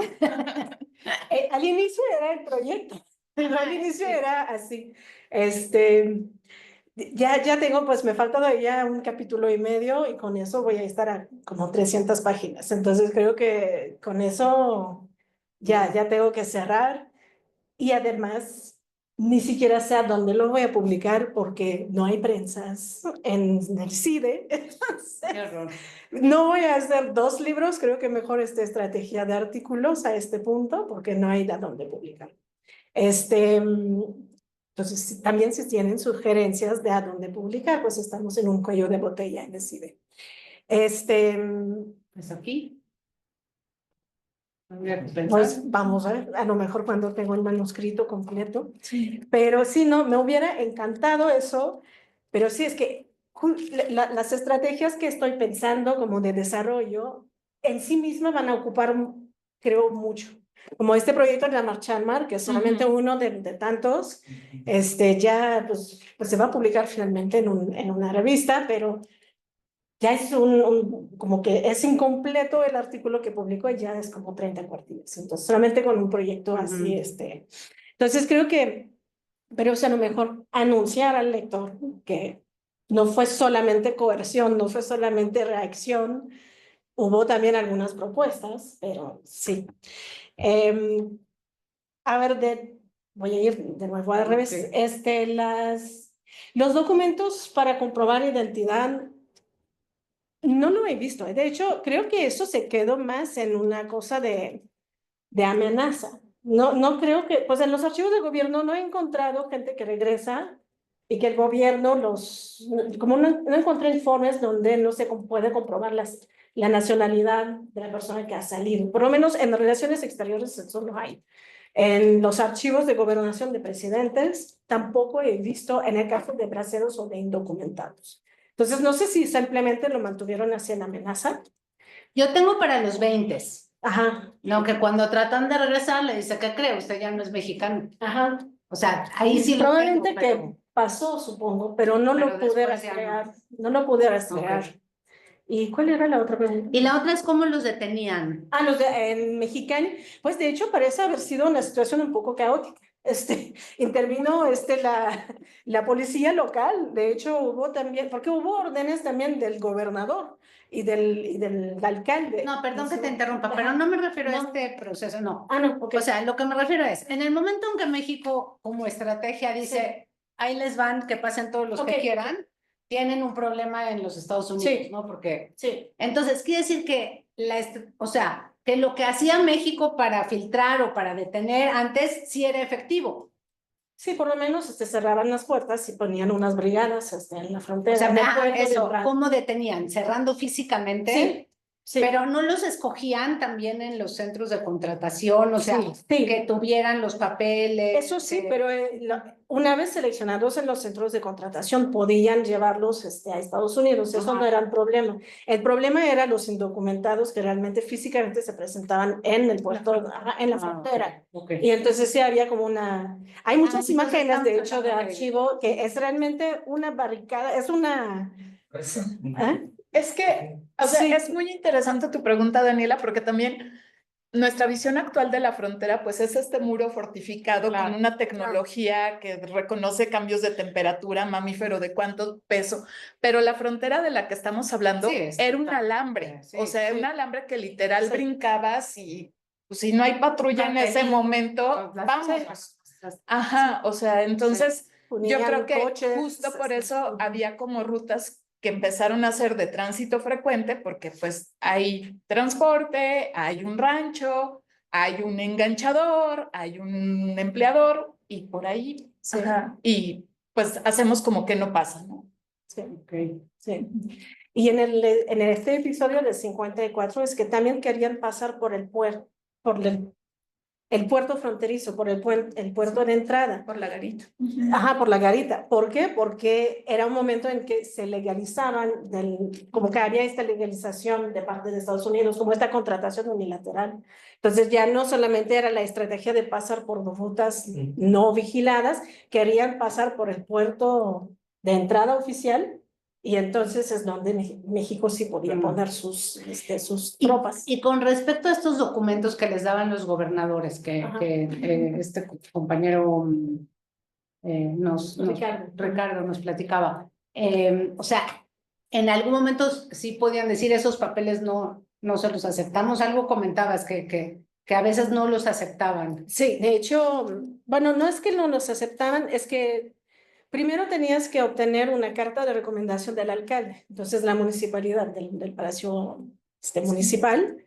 Y con estas cartas tú solicitabas luego al gobernador que te dé su visto bueno, como que te dé la carta. Entonces había como distintos, y con la carta de gobernador entonces te podías presentar al centro de contratación en México. Y que ahí, por ejemplo, variaba según el estado, porque Alberto García lo que muestra para el Bajío es que realmente lo que importaba era la documentación frente al presidente municipal y que los gobernadores se desentendieron. Pero en los estados fronterizos, yo lo que encontré es que los gobernadores estaban súper interesados en participar de esa documentación, o sea, y que no se lo dejaron a los presidentes municipales, que estaban pendientes, que les exigían informes, que querían saber de qué municipios estaba yendo más gente, cuál no era, pues digamos, natural de ahí. Entonces también como que no hay una sola versión, hay varios procedimientos. Es que es interesante porque que te lo dé el presidente municipal es alguien que probablemente te conoce. Sí, ¿no? Ajá. O sea, o que conoce gente que te conoce, que pueda pedir referencias, ¿no? Es una forma de identificación muy local. Sí. Más antigua, digamos, o tradicional, que quizás en los estados fronterizos que están modernizándose más. En los casos de corrupción se da Pero más también, eso te iba a decir, también hay casos de corrupción en donde hay gente que dice, pues le pagábamos al presidente municipal de un municipio de donde nosotros no teníamos ninguna relación, pero por 500 pesos le lo daban. ¿Esa dónde estaba? 50 pesos, 100 pesos. Sí, Ajá. sí. Fantástico. Y a ver, para Adán, pues gracias por las recomendaciones sobre contexto local, nacional, binacional. Creo que efectivamente eso puedo ponerlo más, con más énfasis. Y del título, pues sí, no sé, contención, si les parece buen término. Yo le pondría el problema de los braceros, estrategias mexicanas en torno a la emigración indocumentada. Pero no sé. Sí, quizás. Para gestionar la migración indocumentada. Sí, como que contención suena raro, ¿no? Es que como no la todo es contención. Es que cuando lo empiezas a discutir ves que no funciona, o sea, ¿qué contienen? Y es más, sí, más allá, o sea, siento que contención lo acota un poco, ¿no? Entonces es un poco más amplio. Va, Pero no sé. Sí, no, pero sí. Seguimos pensando. Sí, me parece muy bien, gracias. Creo que Adam había un comentario, ¿no? Ya no En el veo chat. manos. Bueno, hay 3. Ajá, vamos a ver, mensajes. Bueno, hay nos comparte Adam Goodman un enlace en el chat para ver una interpretación artística de la frontera de esta época en Espaldas Mojadas, la película. Buenos saludos de Ernesto Díaz Villalobos, que se retiró, y también que copie ese link. Federico López dice que está interesado en adquirir los libros escritos por Catherine, que fueran autografiados por ella. ¿Con quién se tiene que poner en contacto? Pues bueno, tendría que la librería del CIDE sería. No sé si creo que diplomacia migratoria, no sé si todavía hay impresos. Sería con relaciones exteriores. Exactamente. O me escribes a mi correo del CIDE y lo vemos. Exactamente. Muchas gracias por su interés y pues ya, Daniela, si quieres cerrar. Bueno, con esto cerramos esta sesión que fue muy rica. Espero, Catherine, que te haya servido. Claro que sí. Creo que fue para todos muy estimulante y muy interesante. Y no sé, Irina, si tenemos... bueno, aún no tenemos fecha. Sí, obviamente les vamos a hacer llegar por las redes sociales la página del CEMIM, del Instituto, del CIDE, del Colmex, pero sí sabemos el título del siguiente trabajo que va a presentar el doctor César Alexis de la Universidad Autónoma de Baja California, y es Entre la precariedad y la explotación, el enganche de mexicanos en las empacadoras de salmón en Alaska, 1910 a 1941. Insisto, todavía no tenemos la fecha, pero se las vamos a dar a conocer con un cartel muy pronto. Muchísimas gracias. Pues Adam, te agradecemos muchísimo tu participación. Fue muy gracias interesante. A ustedes. Gracias a ustedes, un gusto estar acá. Compartir este texto con nosotros. Muchas gracias, Adam.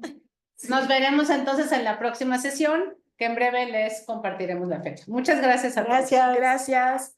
Adriana, Gracias a solo una ustedes. pregunta técnica. ¿Tú no